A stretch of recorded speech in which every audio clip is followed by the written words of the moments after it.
여러분 혹시 최근 넷플릭스 글로벌 차트를 살펴보셨나요? 정말 놀랍게도 30년 전에 한국에서 방영된 한 드라마가 2025년에 이르러 전 세계 시청자들의 마음을 송두리째 사로잡고 있습니다. 더욱 기막힌 건 한국에서는 완전히 흥행에 실패해 폭망이라고까지 불렸던 영화가 해외 시청자들의 열렬한 지지를 받아 글로벌 영화 부문 1위를 차지했다는 사실이죠. 처음 듣는 분이라면 설마요, 있을 수 없는 이야기 아닙니까? 하고 고개를 저을 만한 소식입니다. 하지만 실제로 벌어지고 있는 이 기이한 반전 덕분에 지금 전 세계 곳곳의 미디어와 시청자들이 커다란 충격을 받고 있습니다. 안녕하세요. 저는 월스트리트 저널의 수석 미디어 분석가인 사라 브라운입니다. 10년 동안 데이터 사이언스를 기반으로 넷플릭스, 디즈니 플러스, HBO 맥스 같은 글로벌 OTT 서비스들의 콘텐츠 흥행 성적을 예측해왔지요. 하버드에서 공부한 정교한 통계 모델을 무기로 저는 이 작품은 몇 주 이내에 탑10에 오른다, 이 작품은 기대 이하 같은 식의 예측을 내놓았고 그 정확도 덕분에 업계에서도 제 이름을 제법 인정해 주었습니다. 그러나 이번만큼은 제가 인생 최대의 혼란에 빠져버리고 말았습니다. 그 원인이 무엇인지 지금부터 제가 직접 밝히려고 합니다. 이야기는 며칠 전 뉴욕 월스트리트의 한 사무실에서 시작됩니다. 저는 오랜만에 한가로운 주말을 맞아 여유롭게 커피를 마시며 전 세계 넷플릭스 시청 데이터를 모니터링하고 있었습니다. 그런데 제 시선이 어느 특정 지점에서 멈춰버렸어요. 2025년 글로벌 드라마 차트에 모래시계라는 이름이 상위권에 떡하니 올라 있더군요. 아시는 분도 있겠지만 이는 1995년에 한국에서 방영된 드라마입니다. 설마 이 낡은 구작이 다시금 사랑받을 수가 있나 하고 놀랐죠. 그래도 저는 처음엔 옛날 드라마가 복고 열풍에 힘입어 잠깐 이슈가 된 거겠지 하고 대수롭지 않게 넘어가려 했습니다. 하지만 문제는 거기서 끝나지 않았습니다. 제가 한창 스크롤을 내리던 도중 해외 영화 차트 1위에 보고타라는 작품이 올라온 것을 목격한 겁니다. 그것도 장르 불문 전 세계 영화 부문에서 당당히 1위를 차지하고 있었어요. 저는 순간 이 작품이 뭐지?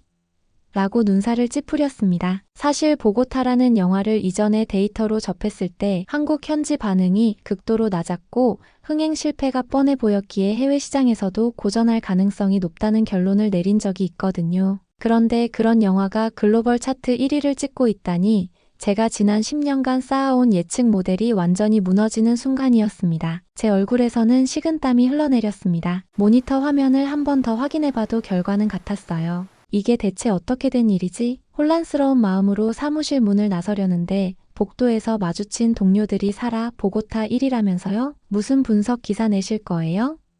라며 장난스럽게 물어왔습니다. 저는 억지 미소를 지으며 그래, 뭐 업데이트 보고서 준비 중이야 라고 대답했지만 속으로는 한없이 무너져 내렸습니다. 그날 밤 집으로 돌아가 다시 한번 데이터를 훑어봤습니다. 보고타의 글로벌 시청률 곡선이 가파르게 치솟는 중이었고 87개국 탑10 진입이라든가 비영어권 작품 최단 시간 1억 시청 돌파 같은 기록이 연달아 쏟아졌습니다. SNS 버즈량도 전례 없는 수치를 찍고 있었죠. 한편 모래시계는 공개된 지 한 주 만에 전 세계 드라마 부문에서 탑5에 안착했고 그 상승세가 여전히 멈추지 않는 모양새였습니다. 마음 한편에는 황당하다는 생각이 들었습니다. 90년대 한국 드라마가 어떻게 2025년에 그토록 어마어마한 폭발력을 가질 수 있단 말인가? 또 보고타는 왜 한국에서 흥행에 실패했는데 해외에서는 이렇게까지 각광받는 걸까? 결국 저는 스스로를 증명하기 위해 직접 발로 뛰기로 결심했습니다. 이상하다 싶으면 현장에 가봐야 한다 라는 저만의 원칙이 있거든요. 편집장에게 한국 콘텐츠의 역설적인 성공 사례를 분석하기 위해 한국행 취재가 필요하다고 보고했습니다. 편집장은 눈썹을 치켜 올리며 말했죠. 사라, 정말 갈 건가? 이거 여차하면 당신이 그동안 쌓아온 명성이 흠집날 수도 있어. 그러나 저는 고개를 끄덕였습니다. 어차피 제 예측이 보기 좋게 어긋난 마당에 이대로 아무 결론 없이 지낼 수는 없었어요. 반드시 한국에 가서 직접 보고 오겠습니다. 그렇게 다음날 저는 JFK 공항에서 인천행 비행기에 몸을 실었습니다. 제 내면은 복잡한 감정으로 들끓고 있었습니다. 가서 틀렸다는 걸 정면으로 인정하는 꼴이 되진 않을까? 하는 두려움과 하지만 제대로 원인을 밝혀내면 다시금 명예를 회복할 수도 있겠지라는 희망이 공존했지요. 11시간에 가까운 비행 동안 노트북으로 다시 한번 보고타와 모래시계의 각종 통계를 정리하면서 머릿속은 점점 더 복잡해졌습니다. 인천공항에 도착하자마자 저는 예상을 뒤엎는 깔끔하고 효율적인 절차에 또 한 번 놀랐습니다. 자동 입국 시스템이며 최첨단 설비가 마치 미래 세계에 온 것처럼 느껴졌어요. 하지만 겉모습이 중요한 건 아니라고 생각했죠. 공항이 세련됐다고 해서 드라마나 영화가 세계적으로 성공하는 이유가 설명되진 않으니까. 그렇게 자기 암시를 하며 제가 향한 곳은 서울 도심에 자리한 숙소였습니다. 다음 날부터 본격적인 취재 일정을 시작해야 했거든요. 그리고 이튿날 저는 먼저 SBS 방송사를 찾아갔습니다. 이곳이 바로 모래시계를 제작하고 방영한 곳이라고 들었으니까요. 내부의 한 회의실에서 담당 PD, 작가, 편성 책임자 등을 만났는데 어느 정도 예상은 했지만 이렇게까지 라는 반응이 놀라웠습니다. 그들도 마찬가지로 옛 드라마가 전 세계 스트리밍 차트에서 부활한 현상이 신기하다는 겁니다. 그래서 제가 물었습니다. 모래시계가 정치적 격변기와 90년대 한국사를 다루는데 어떻게 해외 시청자들이 공감한다고 보시나요? 그랬더니 작가분이 웃으며 말했습니다. 인간이 겪는 아픔, 사랑, 배신, 우정 같은 건 시대를 초월하잖아요. 그 부분이 먹힌 거죠. 게다가 한국이라는 낯선 공간의 90년대 모습이 요즘 뉴트로를 좋아하는 젊은 세대에게는 오히려 신선하게 다가올 수도 있고요. 뉴트로라. 저는 그 말을 처음 들었습니다. 복고 레트로를 새롭게 즐기는 현상이라는데 분명 해외에서도 8090 문화가 다시금 인기를 끄는 흐름이 있긴 합니다. 아, 혹시 이게 단서가 될 수도 있겠다 싶었습니다. 모래시계를 통해 보는 90년대 한국은 그저 오래된 역사가 아니라 오히려 외국 시청자들에게 어딘가 아련하고 이국적인 풍경으로 보이는구나 생각이 들자 그제야 조금 이해가 됐죠. 하지만 보고타 사례는 또 달랐습니다. 이 작품은 국내에서 망했는데 해외에서 폭발적으로 뜨고 있다는 점이 특히 더 흥미로웠거든요. 그래서 이번에는 보고타를 배급했던 회사 관계자들과 미팅을 잡았습니다. 그들 역시 처음에는 이 영화를 굳이 언급하고 싶지 않았다고 하더군요. 상처가 많았다는 거죠. 그런데 제가 그렇지만 지금 해외 차트 1위에 등극했는데도 아무 말도 안 할 수는 없지 않겠냐고 하자 그제야 얘기를 꺼내기 시작했습니다. 솔직히 우리도 왜 이런 역전이 벌어졌는지 100% 확신할 순 없어요. 다만 콜롬비아에서 올 로케이션 촬영을 진행하고 배우들이 실제 노숙인처럼 생활하면서 캐릭터를 준비한 진정성이 해외 팬들한테 크게 먹힌 것 같아요. 정작 국내 평론가들은 연출이 산만하다고 깎아내렸지만 해외에서는 오히려 그 혼란스러운 분위기가 진짜 같다고 반응하더라고요. 이야기를 들으며 저는 제가 오류라고 생각한 것들이 사실 차별화 지점이 되었을 수도 있겠다는 생각이 들었습니다. 제 분석 모델은 한국 내 시청률을 글로벌 성공의 전조로 삼는 경향이 있었는데 보고타는 그 공식을 깨부순 사례였죠. 국내에서는 안 통했지만 해외에서는 오히려 독특하고 새로운 장르적 감성으로 받아들인다는 겁니다. SNS와 유튜브 등에서 현지 느낌이 잘 산 한국 영화라며 인플루언서들이 칭찬하고 그 리뷰가 빠르게 퍼져나가면서 전 세계인들이 몰려들었다는 설명이 이어졌습니다. 그날 저녁 숙소로 돌아와 저는 노트북과 카메라 앨범을 천천히 열어보았습니다. 오전부터 지금까지 취재한 것만으로도 완전히 기존 사고방식이 뒤엉킨 느낌이다. 이제 앞으로 어떤 정보가 더 나오면 난 어떻게 대응해야 하지? 이런 걱정 반, 기대 반이었습니다. 그리고 머릿속이 복잡해진 채 잠에 들었습니다. 아직 본격적인 조사도 다 못했는데 벌써 이렇게 혼란스러우면 어쩌지. 다음날 저는 한국에서 한류 콘텐츠 연구와 자료를 체계적으로 축적하고 있다는 한류연구소를 찾았습니다. 이곳에서 만난 김도현 박사는 50대 중반으로 과거 한국 드라마 제작 현장에서도 일해봤고 현재는 학계와 연계의 한류 확산 과정을 연구하는 인물이었습니다. 김 박사는 사라 브라운 씨라면 유명하시죠. 이번 일은 저도 매우 흥미롭게 지켜보고 있습니다. 하고 반가워했습니다. 김 박사의 설명에 따르면 K 콘텐츠는 점점 국내용에서 벗어나 전 세계 다양한 취향을 겨냥하는 구도를 띠고 있으며 OTT 시대가 열리면서 소수 취향이 폭발력을 갖게 된 사례가 늘고 있다고 했습니다. 가령 보고타처럼 본토에서 외면받았어도 중남미 지역 팬들이 먼저 열광하면 순식간에 팬덤이 커지고 그게 유럽, 북미로 번지면 글로벌 차트 1위도 꿈이 아닌 시기가 됐다는 겁니다. 또 90년대 구작이라도 보편적 감정 예를 들면 우정, 사랑, 배신 같은 것은 시대를 초월해 통할 수 있다는 점도 거듭 강조했습니다. 보편성과 차별성의 공존. 김 박사가 사용한 이 표현이 저는 계속 머릿속에서 맴돌았습니다. 한편으로는 정말 그게 전 세계를 열광시키는 열쇠가 될까? 싶은 반신반의도 있었지만 현장에서 마주한 데이터들이 그 가설을 증명하듯 반짝이고 있었습니다. 정치나 군사 정권을 다룬 한국의 현대사를 담았다는 모래시계가 오히려 거기에 담긴 인간적 드라마로 전 세계 시청자를 흔들어 놓고 있으니 말이죠. 김 박사의 말 맞다나 정치적 상황은 무대장치일 뿐 핵심은 사람 사는 이야기라는 해석이 폭넓게 먹혀 들어가고 있는 모양새였습니다. 그 후 저는 한국의 대형 스튜디오 중 하나를 방문해 얼마 전 세계적으로 흥행한 중증 외상센터라는 메디컬 드라마의 세트장을 직접 구경했습니다. 엄청난 규모의 응급실 세트에 실제 같은 의료 장비와 수많은 엑스트라, 로봇 카메라가 돌아다니는 걸 보며 저도 모르게 와하고 감탄했죠. 한국 드라마는 비교적 적은 예산으로 만든다는 옛 인식이 전혀 들어맞지 않는 광경이었습니다. 스태프들은 이제 국내 시장만 보지 않고 애초부터 해외 시청자를 염두에 두는 시스템이 자리 잡았다고 입을 모아 얘기했습니다. 해외에서 진정성 있는 전문 세트와 배우들의 헌신을 높이 사는 흐름이 있거든요. 그래서 예산도 아낌없이 쓰고 제작 기간도 늘리면서 완성도를 끌어올리는 편이에요. 한번 제대로 히트하면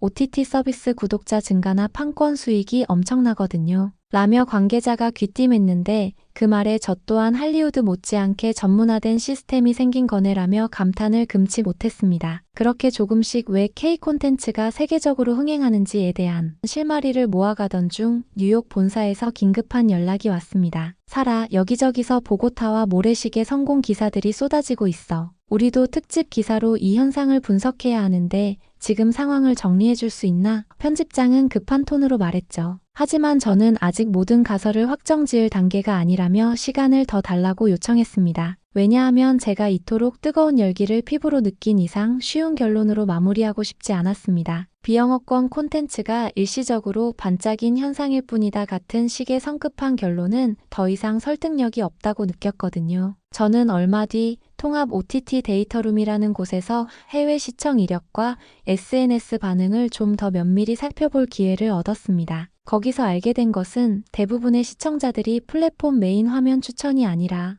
지인이나 인플루언서의 직접 추천이나 SNS 해시태그를 통한 입소문을 통해 먼저 유입된 후 폭발적인 바이럴을 만들어냈다는 사실이었죠. 예전에는 주류 매체나 플랫폼 추천이 흥행을 좌우했지만 이제는 시청자들 간의 자발적인 아름아름이 스노볼처럼 굴러가면서 어느 날 갑자기 차트 1위로 치솟는 일이 가능해졌다는 겁니다. 이건 완전히 새로운 게임의 시작이구나. 예전처럼 국내 시청률이 높아야 해외 시장도 관심을 갖는다라는 식의 인과관계가 더는 성립하지 않는 시대, 그리고 옛 작품도 시대를 뛰어넘어 부활할 수 있는 환경과 오히려 그 과정에서 국내 평단의 혹평이 해외 팬들의 호기심을 자극했을 수도 있겠다는 역설적인 가정마저 떠올랐습니다. 솔직히 말해 여기까지 파고들자니 제 과거 예측 방식이 부끄러울 정도였어요. 이 정도면 내가 믿어온 공식을 모조리 갈아엎어야 하는 거 아냐? 하는 생각이 들었죠. 결국 한국에 체류한 며칠간의 현장 조사와 전문가 인터뷰를 마친 뒤 저는 인천공항에서 다시 뉴욕행 비행기에 올랐습니다. 비행기 창밖에 펼쳐진 한국의 마무리 풍경을 바라보며 이번 여정이 제 인생의 전환점이 되리라는 강한 예감을 했습니다. 이제 뉴욕으로 돌아가 그동안 수집한 모든 걸 토대로 완전히 새로운 관점의 보고서를 써야 해. 뉴욕에 도착하자마자 회사에서 임시회의를 소집했습니다. 편집장과 아시아 담당, 미디어팀 전원이 참석한 자리였죠. 제가 한국에서 준비해온 자료, 사진, 인터뷰 영상, 그리고 SNS 해시태그 통계 같은 걸 같이 보며 브리핑을 시작했습니다. 우선 우리가 전통적으로 활용해온 국내 시청률 글로벌 흥행의 단순 모델이 깨졌습니다. 보고타의 사례가 상징적이죠. 국내에선 외면받았지만 콜롬비아 로케이션 덕분에 해외 팬들이 열광했습니다. 그 열광이 SNS로 퍼져나갔고 곧 유럽 북미 시청자들도 관심을 갖게 되었죠. 플랫폼이 이를 인지하고 메인 화면에 띄워주면서 순식간에 전 세계 차트 1위로 직행한 겁니다. 저는 이 핵심 사실을 강조했습니다. 동시에 모래시계가 보여준 구작의 부활도 설명했어요. 이건 단순히 복고 유행이 아니라 드라마가 가진 내적 완성도가 큽니다. 인간의 희로애락은 시대를 초월하니까요. 그리고 이정재 같은 글로벌 스타의 젊은 시절 연기도 큰 화제가 되었죠. OTT에서는 90년대 드라마를 HD로 리마스터링하고 추가 정보와 다국어 자막을 제공해 현대 시청자도 불편 없이 볼 수 있게 만든 점이 중요합니다. 처음에는 회의실 분위기가 무겁게 가라앉았지만 시간이 흐르며 모두들 진지하게 고개를 끄덕이기 시작했습니다. 그리고 편집장이 입을 열었습니다. 좋아, 이 내용으로 특집 기사를 만들자고. 더는 비영어권 콘텐츠는 한계가 있다는 낡은 틀을 적용하지 말아야겠군. 저는 안도의 한숨을 내쉬었습니다. 여전히 최종 결론을 완성하려면 더 많은 데이터와 정리가 필요했지만 최소한 새로운 패러다임에 대한 인정이라는 문턱을 동료들과 함께 넘은 것 같았거든요. 그날 저녁부터 이틀간 저는 본사 사무실에 틀어박혀 밤낮 없이 보고서와 기사 초안을 작성했습니다. 키보드를 두드릴 때마다 인천의 빗속을 헤매던 밤, 보고타 배급사 직원의 솔직한 고백, SBS에서 본 90년대 명장면 자료, 스튜디오에서 울려 퍼지던 사이렌 소리 같은 장면들이 주마등처럼 지나갔습니다. 숫자로는 표현하기 힘든, 그러나 분명 존재하는 진정성과 인간적 감정이 이 모든 성공을 견인해낸 거구나. 내가 그간 간과해온 건 바로 이것이었어. 라며 스스로 깨우쳤죠. 결국 정성껏 완성한 특집 기사와 최종 분석 보고서를 발표하던 날, 저는 회사 내부 대형 회의실에서 사라 브라운의 새 분석, K-콘텐츠의 세계적 파급력이라는 제목을 내걸고 30분간 프레젠테이션을 진행했습니다. 떨리는 목소리를 가라앉히며 지금껏 수집해온 데이터를 근거로 이제 우리는 한국을 비롯한 비영어권 콘텐츠를 단순히 마이너로 치부해선 안 된다. 오히려 현지성과 보편성을 동시에 지닐 때 국경이 무의미해지는 시대가 왔다는 결론을 내놓았습니다. 보고타와 모래시계의 사례는 우연이 아닙니다. 이미 한국에선 이런 흐름이 차근차근 형성되어 왔고 전 세계 OTT들이 그 수혜를 극대화할 전략을 펼쳐온 결과죠. 앞으로 10년 우리는 새로운 종류의 경쟁 구도 속에서 수많은 K-콘텐츠가 글로벌 차트를 장악하는 광경을 더 자주 보게 될 것입니다. 발표를 마치자 방안은 잠시 조용해졌지만 곧 여기저기서 박수가 터져나왔습니다. 편집장은 환한 미소로 잘했다, 사라. 이 보고서 당장 표지 기사로 싣도록 하겠네. 새 시대의 변화를 놓치지 말고 계속 추적해주길 바라. 하고 제 어깨를 가볍게 두드려 주었습니다. 그 순간 저는 마음 깊은 곳에서 따스한 감동이 솟아올랐습니다. 드디어 인정받았다. 하지만 알고 있습니다. 이게 끝이 아니라 이제부터가 진짜 시작이라는 걸요. 특집 기사가 세상에 나간 뒤 각종 미디어와 SNS에서 다양한 반응이 쏟아졌습니다. 이제야 비영어권 콘텐츠가 주목받는 시대인가? 라며 반가워하는 이들도 있었고 그래도 한때 반짝이다 말겠지라며 의구심을 표하는 사람들도 있었습니다. 저는 그 모든 의견을 열린 마음으로 받아들이면서도 속으로 확신했습니다. 직접 가서 보고 온 나는 느꼈다. 이건 결코 일시적 유행이 아니다. 그래서라고 할까요? 며칠 뒤 회사 옥상 정원에서 노을을 바라보며 제가 맘속으로 되뇌었던 말이 있습니다. 결국 나는 하나의 편견에서 벗어났다. 한국 콘텐츠를 얕보고 데이터만으로 미래를 재단하던 시절은 이제 끝이다. 그 순간 뉴욕의 바람이 서늘하게 불어왔고 석양에 물든 하늘이 온통 붉은 빛을 띠고 있었습니다. 한때 막막하던 제 심정 역시 지금은 상쾌하고도 묘한 설렘으로 가득했어요. 이 경이로운 현상이 훗날 단순히 한 번의 돌풍이 아닌 새로운 세계 표준의 출발점이었다고 기록될 수도 있지 않을까 싶었습니다. 그리고 무엇보다도 감동스러웠던 건 제가 직접 가본 한국에서 발견한 사람들의 열정이었습니다. 첨단 의료 세트를 만들기 위해 진짜 병원보다 더 정교한 환경을 구축하는 모습, 사극을 찍을 때는 아예 미니 도시를 복원해버리는 시도, 국내에서나 해외에서나 실패를 두려워하지 않고 매 작품마다 독창적인 도전을 하는 프로 정신, 이 모든 열정이 모여 30년 전 작품이 다시금 부활하는 기적이 탄생했고 국내에서 폭망한 영화를 해외에서 꽃피우는 대서사시가 시작된 거겠죠. 또 다른 시대의 모래시계, 또 다른 보고타가 나타날 수도 있다. 이제 저는 그 가능성을 전혀 의심하지 않습니다. 세상에는 아직 소개되지 않은 수많은 이야기와 열정이 있고 그 모든 것이 OTT 플랫폼과 SNS 등을 통해 자유롭게 번져 나갈 수 있으니 말이죠. 과거의 이정재가 청춘이었던 시절의 모습을 지금 젊은 세대가 보고 감탄하는 시대입니다. 단순히 낡음이 아니라 새로움이 되는 이 기묘하고 멋진 시대를 어떻게 사랑하지 않을 수 있을까요? 마지막으로 이 글을 통해 고백하자면 저는 더 이상 내가 쌓아온 분석 경력은 무조건 옳다고 주장하는 독선적인 사람이 아닙니다. 오히려 편견이 얼마나 위험한 것인지, 틀렸을 때 받아들이는 법이 얼마나 중요하고 아름다운 것인지 배웠어요. 이 깨달음은 험난했던 K 콘텐츠 현장 취재에서 얻은 최고의 선물입니다. 아마도 제가 평생 곁에 두고 돌아볼 만한 값진 순간이 될 거라고 믿습니다. 아직도 길을 가다 보면 제게 어떻게 모래시계와 보고타가 세계 1위가 될 거라고 상상이나 했느냐며 웃는 이들이 있습니다. 그때 저는 웃으며 답합니다. 글쎄요, 이제는 세상 어느 것도 불가능하지 않을 것 같네요. 누구나 자신만의 이야기를 공유할 수 있는 시대가 되었으니까요. 그 말을 할 때마다 제 마음엔 한국 취재 중 만났던 수많은 얼굴과 장면들이 떠오릅니다. 밤새우며 세트를 준비하던 스태프, 복잡한 지하철역에서 분주히 이동하던 사람들, 중남미 로케이션을 추억하며 눈물 찢던 배우, 90년대 명장면 영상을 자랑스럽게 보여주던 담당자들, 그리고 그들의 열정. 마지막으로 이 글을 읽고 계신 분들에게도 묻고 싶습니다. 여러분은 혹시 어떤 콘텐츠가 사람들의 마음을 뒤흔들고 세상을 바꿔놓을 만큼 감동을 줄 수 있으리라 기대해 보신 적이 있으신가요? 저는 지금 30년 전에 만들어진 한 드라마가 2025년에 전 세계를 장악하는 광경을, 그리고 국내에서 폭망한 영화가 해외 차트 1위를 찍는 대반전을 직접 보고 왔습니다. 이처럼 꿈같은 일이 이미 현실이 된 시대라면 우리가 상상하지 못한 또 다른 놀라운 이야기들이 끊임없이 탄생할지도 모를 일이지요. 그 모든 가능성을 저는 이제 마음껏 응원하려 합니다. 누가 무모하다고 비웃을지라도 거기엔 새로운 문을 열 수 있는 힘이 있다고 믿으니까요.